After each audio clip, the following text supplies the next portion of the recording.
अस्सलाम वालेकुम दोस्तों, कुछ दिन पहले मैंने एक वीडियो बनाई थी जिसमें मैंने आपको ये सामने नज़र आने वाले बोर्ड के बारे में बताया था ब्रीफली। आज मैं आपको बताऊंगा ये जो अभी आपको नज़र आ रहा है ये 65। ये 65 क्या होता है?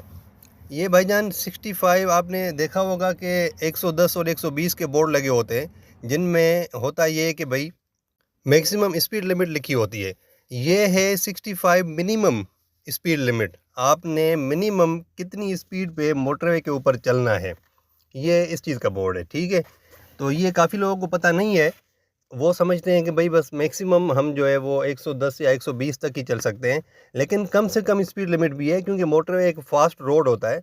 तो आपको कम से कम 65 के ऊपर चलना है। 65 से अगर आप कम चलेंगे तो आपको फ़ाइन भी हो सकता है और आप ट्रैफिक को भी डिस्टर्ब करेंगे।